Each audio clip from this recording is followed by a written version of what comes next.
ज्योतिष शास्त्र में पुण्य और पाप का क्या कॉन्सेप्ट है, और कैसे पता चलेगा कि एक इंसान इस जन्म में बिल्कुल अपने पास्ट के पापों का पश्चाताप कर रहा है या उसका भुगतान कर रहा है? देखिए, पता चलने की अगर बात कीजिए तो हमारा जो हॉरोस्कोप होता है उसमें हमारा पंचम भाव होता है, फिफ्थ Okay. हाउस, जो कि हमें रिलेट करता है हमारे प्रारब्ध पूर्व जन्म से। उसमें जो Okay. ग्रह होते हैं, जो राशियां होती हैं, जिन राशियों की उस पर दृष्टि होती है, उससे कहीं ना कहीं हमें अपना पूर्व जन्म पता लगता है कि ये हमने पाप किया है या पुण्य किया है। अगर अच्छे ग्रह हैं उसमें पंचम भाव में तो डेफिनेटली आपने बहुत अच्छा प्रारब्ध लेकर आए हो।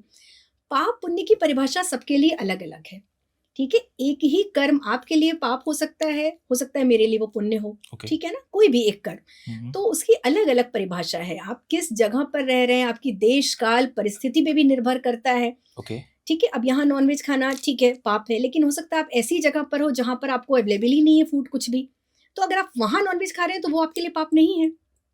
ठीक है ना, कोई भी। सबसे बड़ा पाप आज की अगर हम देखें तो समय में किसी को दुख पहुंचाना, है ना, किसी को कष्ट पहुंचाना, किसी के हृदय को कष्ट देना, निंदा करना, और सबसे बड़ी बात बेईमानी करना। मुझे लगता है ये 2-3 चीजें ऐसी है जिसकी कहीं कोई माफी होती नहीं है।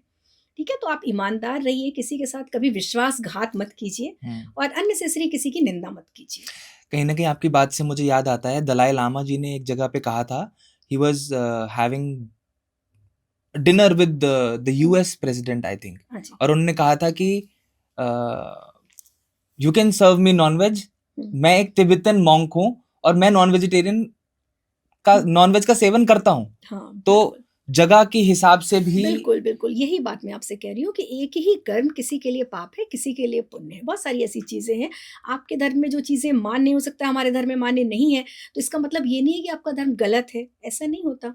ठीक है, और धर्म तो देखिए जीवन शैली है ना, इसको लोग ईश्वर से और इन चीजों से जोड़ते हैं, लेकिन धर्म तो एक जीवन शैली है। बचपन से ही बताते हैं ना हमारे पेरेंट्स बचपन में कि धर्म के अनुसार कार्य करो, तो जी, सबका धर्म भी तो अलग अलग है ना। राइट। तो ऐसा नहीं, एक मानव धर्म का आप पालन कीजिए, वही सबसे बड़ा धर्म है।